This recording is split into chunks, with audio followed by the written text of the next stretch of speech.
Sanskritisation, तो अब हम संस्कृताइजेशन एंड वेस्टर्नाइजेशन समझ लेते हैं, जो कि श्रीनिवासन जी का आइडिया था संस्कृताइजेशन, तो उसके बारे में डिस्कस कर लेते हैं। तो आपको जैसे पता है कि जो जाति या कास्ट थी, उसके बीच में सेंट्रल आइडिया क्या था? हायरार्की का, वर्चस्व का। कोई सबसे टॉप पे था, कोई उसके नीचे, कोई उसके नीचे, मतलब एक पिरामिड सिस्टम की तरह समझ लीजिए। टॉप पे ब्राह्मण, फिर क्षत्रिय, फिर वैश्य, फिर शूद्र। और आप जिस भी मतलब जाति के या जिस भी वर्ण के हैं आप, उसी के हिसाब से आपके कस्टम, राइट्स या जीवन शैली होती थी। ठीक है। अपर कास्ट की जीवन शैली, उनके जो रीति रिवाज वगैरह होते थे, वो काफ़ी डिफरेंट होते थे, काफ़ी मान के चलिए रॉयल टाइप के होते थे।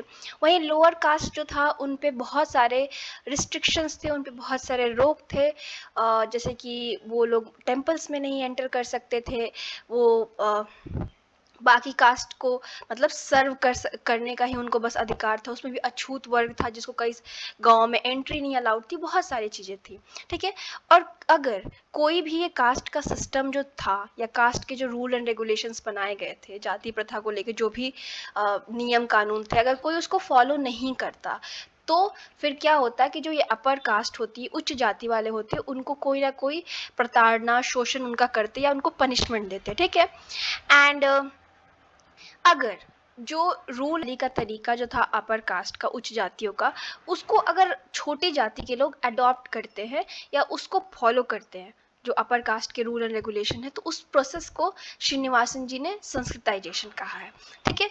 और कई सारी कास्ट, कई सारी जातियां खुद को संस्कृताइज की हैं। ठीक है। करीब 8th सेंचुरी से, ठीक है, करीब मतलब 8th सेंचुरी से जो लिंगायत थे मैसूर के, वो अपने आप को संस्कृताइज कर रहे हैं, यानी ऊंची जातियों का जो रहन सहन और जीवन शैली का तरीका है, उसे अपना रहे हैं। इसको आप पूछेंगे अपनाने से क्या होगा? इसको अपनाने से सिंपली आपको और इज्जत मिलेगी समाज में। जो आपका तबका है, जो नीचे का था, ठीक है, तभी तो आप संस्कृताइज हो रहे हैं खुद को, वो बढ़ जाएगा। ठीक है। तो हमने देखा है कि स्ट्रक्चरली भी देखे या बहुत तरीकों से संस्कृताइजेशन बहुत पॉपुलर हो गया है। अगर इल्वांस की बात करें केरला की, स्मिथ की बात करें जो साउथ इंडिया के थे, या गड़ियास जो थे वो पंजाब के थे, या चमार्स जो थे उत्तर प्रदेश के थे, इन लोगों ने जो संस्कृताइजेशन के रूल एंड रेगुलेशन है उसको फॉलो करना शुरू कर दिया है। आप पूछेंगे क्या रूल्स एंड रेगुलेशन है? जैसे कि शराब ना पीना, ठीक है, कई सारे खाना मतलब कई प्रकार का जो भोजन होता है वो मना होता है, जैसे कि आप नॉन वेज नहीं खा सकते, ये नहीं खा सकते। ठीक है। ऐसे बहुत सारे rule and regulations upper caste में, उसको फॉलो करना, जो भी विधि विधान पूजा के लिए होता है वो फॉलो करना। तो ये सब चीज़ें करने लगे जो अछूत या इस प्रकार की जातियाँ थी, कि उनका जो स्टेटस है समाज में बढ़ सके। ठीक है। जो भी संस्कृताइज रिचुअल्स थे, जो भी अपर कास्ट रिचुअल अपने धार्मिक तौर पे अपनाती थी, उसको अडॉप्ट करने लिए जाने लगा, मतलब जिसको मानना शुरू कर दिया गया। अब जो अपर कास्ट है, अपर कास्ट में अगर शादी हो, किसी का बर्थ हो, किसी की डेथ हो या श्राद्ध हो, हर चीज़ के लिए ब्राह्मण की ज़रूरत होती है, बिकॉज ब्राह्मण जो होता है वही रीति रिवाज करता है। तो अब जब सब जाति, पहले तो सिर्फ अपर जातियाँ करती थी, लेकिन संस्कृताइजेशन होने की वजह से छोटी जातियाँ भी खुद को ये सब करके अपना स्टेटस ऊपर करना चाहती थी। तो ब्राह्मण की जो डिमांड थी, या ब्राह्मण जो पुजारी वर्ग है, उसकी डिमांड बढ़ने लगी, क्योंकि सब जातियों को अपने शादी में, चाहे बर्थ हो, किसी की मृत्यु हो या श्राद्ध हो, हर चीज़ में ब्राह्मण को बुलाना था। ठीक है। करें हायर कास्ट की, यानी जो उच्च जातियाँ शहरों में जो स्पेशली रह रही हैं, वो किस प्रोसेस से गुजर रही हैं? वेस्टर्नाइजेशन से। अब वेस्टर्नाइजेशन, ठीक है, संस्कृताइजेशन की तरह एक ब्लैंकेट टर्म है, ठीक है, जिसमें बहुत सारी चीज़ें इंक्लूड होती है। अब वेस्टर्नाइजेशन में क्या क्या इंक्लूड हो सकती है? Western education, western lifestyle, western outlook, मतलब आप वेस्टर्न लोगों की तरह सोच रहे हो, मोर सेकुलर हो गए हो, आप एकदम रैशनल चीज़ों से सोच रहे हो, धर्म का आपके लाइफ में थोड़ा कम इम्पोर्टेंस हो गया है, इस तरीके की चीज़ में। अब लोग सोचेंगे कि ये दोनों एक दूसरे के अपोज में हैं, तो नहीं, एक्चुअली ऐसा नहीं है। हम कुछ केसेस में देखते हैं कि जो वेस्टर्नाइजेशन है, वो आइडिया ऑफ संस्कृताइजेशन को हेल्प कर रही है बढ़ने में। अब पूछेंगे आप कैसे? तो देखिए, संस्कृताइजेशन का मतलब क्या था कि ऊंची जाति के रूल एंड रेगुलेशन, रिचुअल्स, जिस भी तरीके से वो लोग रहते थे, जो भी उनके नियम कानून थे, जो भी उनके धर्म वगैरह से, आपने न्यूज़ में पढ़ा है, कोई भी हिंदू त्यौहार देख लीजिए, होली हो, दिवाली हो, करवा चौथ हो, कुछ भी इस तरीके से आता है तो न्यूज़पेपर में, रेडियोज़ में, फ़िल्म्स में, सोशल मीडिया पे सारे मतलब कि ये टाइम शुभ मुहूर्त है आपको करने का, ये चीज़ें भगवान को चढ़ेंगी, इस तरीके से पूजा पाठ होगा होने लगा है, ठीक है। अगर टेक्निकली आप देखिए तो ये अपर क्लास जो अपर कास्ट है या उच्च जाति है उसके रूल एंड रेगुलेशंस थे, उसकी विधि विधान थे, पर इन पेपर से, न्यूज़पेपर वगैरह को देखिए और कास्ट ने भी उसको फॉलो करना शुरू कर दिया तो खुद को संस्कृताइज करने के लिए, ठीक है। अब आपको बहुत मुश्किल हो जाएगा बताना, अगर कोई अपना कास्ट ना बताए तो उसका रहन सहन या वो जो धार्मिक विधान है या सबको देखिए कि वो कौन सा कास्ट है, पहले ये बता पाना बहुत आसान था, ठीक है। केसेस में ये भी देखा है कि लोअर कास्ट या कुछ ट्राइब है वो वेस्टर्नाइज हो रहे हैं पर संस्कृताइज नहीं हुए हैं या वो संस्कृताइजेशन के प्रोसेस में नहीं गए हैं, ठीक है। एंड बेसिकली संस्कृताइजेशन इसीलिए होता है कि जो जाति में भेदभाव है या जाति में जो विभाजन है या जाति में जो डिवाइड है, आप जो लोअर तबके पे हैं, जो एकदम निचले तबके पे हैं, वो उनका विकास हो जाए या वो थोड़े ऊंचले तबके पे चले जाए या समाज में उनकी और इज्जत बढ़ जाए, ठीक है। वेस्टर्नाइजेशन और संस्कृताइजेशन दोनों फिनोमेना काफ़ी भारत में देखने को मिल रहा है। कुछ एरियाज़ में जो वेस्टर्नाइजेशन है वो काफ़ी मतलब तेज़ी से फैला है, लोग काफ़ी मॉडर्नाइज हो गए हैं, कुछ एरियाज़ में नहीं हुए हैं। जहाँ भी हम देखेंगे कि शिक्षा ज़्यादा ले ली है लोगों ने या जो वेस्टर्नाइज शिक्षा बेसिकली ली है, जो वेस्टर्न एजुकेशन जो है उसकी तरफ ज़्यादा गए हैं, वहाँ पे वेस्टर्न फूड, ड्रेस, खाना वगैरह ये सब चीज़ें, चाहे इवन रिक्रिएशन, नेटफ्लिक्स हम देख रहे हैं, पिज़्ज़ा बर्गर खा रहे हैं और मिनी स्कर्ट्स पहन रहे हैं, तो ये वेस्टर्नाइजेशन के आइडिया है, ठीक है।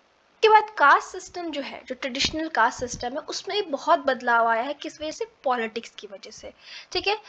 पॉलिटिक्स की बात होती है, जब भी राजनीति की बात होती है तो कास्ट, किन या जो भी आपकी जाति या उसके जुड़े लोग, आपका परिवार, ओवरऑल परिवार आप किन समझते होंगे, बहुत इंपॉर्टेंट होता है क्योंकि सब चाहते हैं कि एक पोजीशन उनको मिल जाए। आपको पता है कि राजनीति कितना पावरफुल बना देता है इंसान को, ठीक है।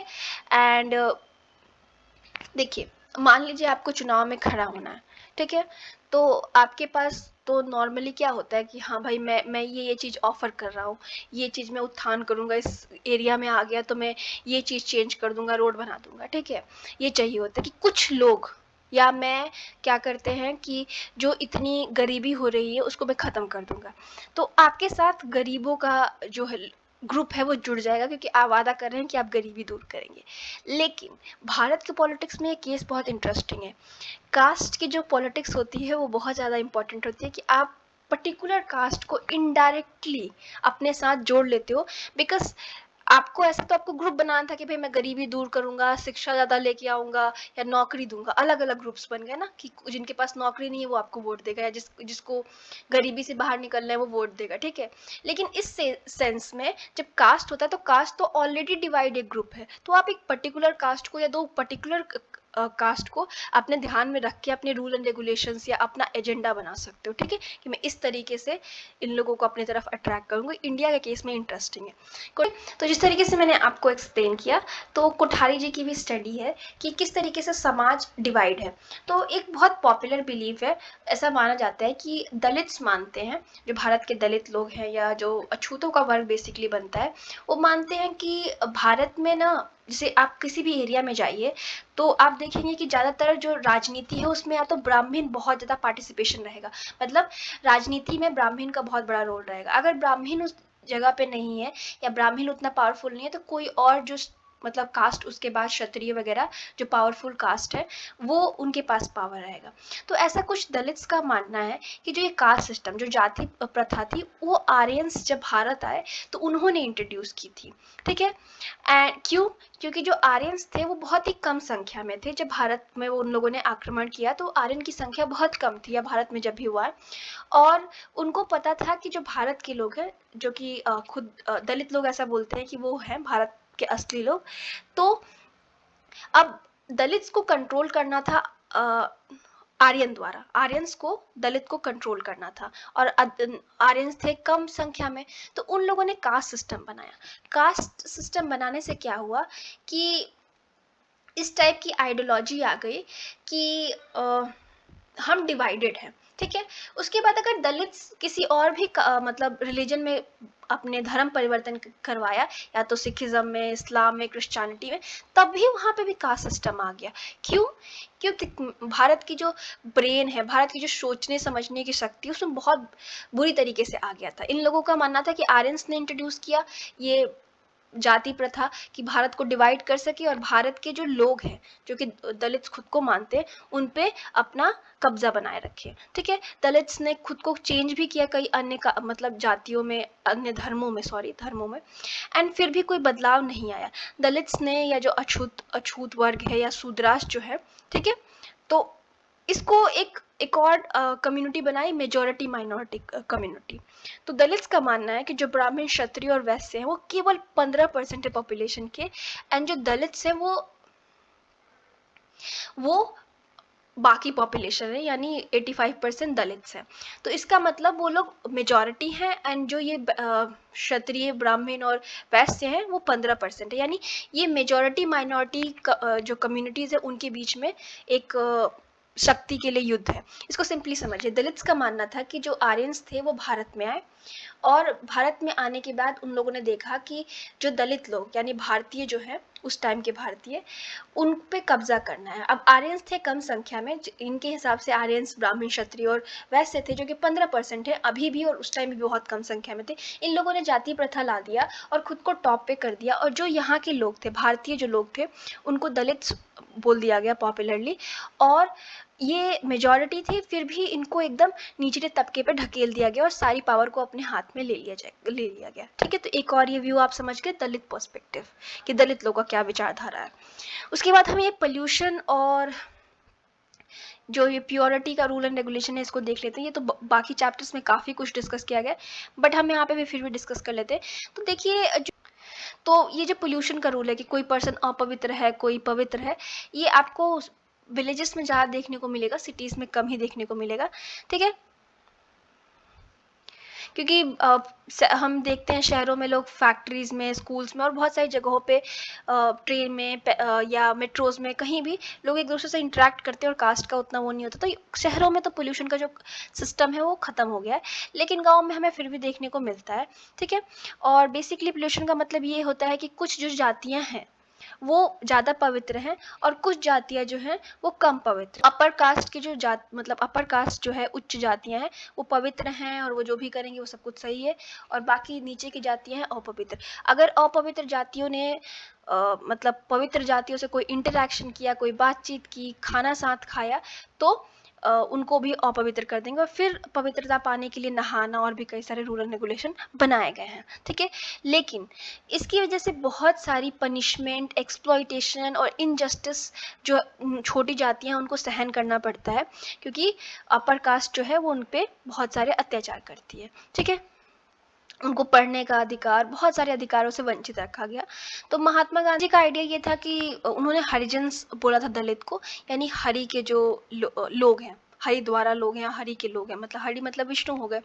उन्होंने बोला था कि इस तरीके के सिस्टम को हम एजुकेशन द्वारा हटा सकते हैं, और छूत वगैरह के जो आइडियाज़ हैं उसको ख़त्म कर सकते हैं, क्योंकि ये सही नहीं है कि आप कास्ट, पर्टिकुलर कास्ट में पैदा हो गए तो आपको जो आपके अधिकार है उससे वंचित कर दिया गया, चाहे आपको जीवन शैली जो है या नॉर्मल जो लाइफस्टाइल है उससे ही वंचित कर दिया जाए, और अवेयरनेस द्वारा आज़ादी के बाद इसको ख़त्म कर दिया जाए। दो हमारे कॉन्स्टिट्यूशन में ख़त्म कर दिया गया है, बट जो भी कोई यहाँ पे विलेजेस से हो या जिसने इस तरीके की चीज़ें देखी हो, तो प्लीज़ कॉमेंट में बताइएगा क्या सिचुएशन है, तो थोड़ा और भी आइडिया लग जाएगा। अब हम फील्ड बेस्ड स्टडीज़ को देखते हैं। तो फील्ड व्यू हम कास्ट की बात करें तो ज़्यादातर उन सोशलॉजिस्ट या सोशल एंथ्रोपोलॉजिस्ट ने किया है जिनको स्टडीज़ में, मतलब फील्ड में जाके स्टडी करने में इंटरेस्ट था। ठीक है। एंड कोई भी हम लोकल एरिया में जाते हैं और अंडरस्टैंड करते हैं कि वहाँ पे कास्ट का या इन सब चीज़ों का व्यू क्या है, या किसी पर्टिकुलर विलेज में या किसी पर्टिकुलर रीजन में क्या मतलब विचारधारा है कास्ट को लेके। रिसर्चर मान लीजिए कि आपको रिसर्च करना है, फील्ड व्यू लेना है कि कास्ट सिस्टम रियल में किसी गाँव में किस तरीके से काम करती है। तो आप जाएंगे, आप एवरीडे जो लोग बातचीत कर रहे हैं उनके बीच में इंटरेक्शन हो रहा है, कैसे खान पान है, कैसी उनकी आर्थिक, राजनीतिक और सामाजिक और धार्मिक जो सिचुएशन है, उन सब चीज़ों को आप ध्यान से देखेंगे, नोट डाउन डाउन करेंगे कि क्या सच में कास्ट के जैसे रूल्स हैं वो सच में गाँव में हमें देखने को मिलता है, ठीक है। एंड इससे हमें पता चलता है कि जो कास्ट सिस्टम है वो रियल लाइफ में कैसे वर्क करता है। हमने तो बुक के बहुत व्यू पढ़े हैं कि ये रूल है वो रूल है, कि सच में ये रूल है, हम जाके रियल लाइफ में देखेंगे तभी पता चलेगा। कर्स ने हमारे स्टडी किया है, FG बेली हो गए, एंड्रिन हो गए, मेयर हो गए, मैकिंग मैरियट हो गए, OM लिंच हो गए, इन लोगों का कंट्रीब्यूशन जो है बहुत ज़्यादा है। इन्होंने फील्ड व्यू पे ज़्यादा फोकस किया है स्टडी करने के लिए, गाँवों में जाके खुद स्टडी किया कि सच में कैसा काम करता है कास्ट सिस्टम। एंड इन लोगों ने इंट्रा कास्ट किस तरीके से, मतलब एक कास्ट का दूसरे कास्ट से, अपर कास्ट का लोअर कास्ट से किस तरीके से इंटरेक्शन हो रहा है, बातचीत हो रहा है गाँव में या पर्टिकुलर रीजन में, उनको समझने की कोशिश की है। फिर किस तरीके से कास्ट गाँव में रैंकिंग है कास्ट की, क्या ब्राह्मण जो टॉप पे हैं वो वहाँ भी कास्ट गाँव में भी ये देखने को मिलता है। और इन लोगों की जो स्टडीज़ हैं उसमें हमें अलग अलग रिजल्ट देखने को मिलता है। तो अलग अलग रिजल्ट से आप सिंपली समझ सकते हैं कि अगर अलग रिजल्ट दिखने को मिलता है तो कास्ट सिस्टम ज़रूरी नहीं है कि जो हम किताब में देख रहे हो वैसा असलियत में हो। तो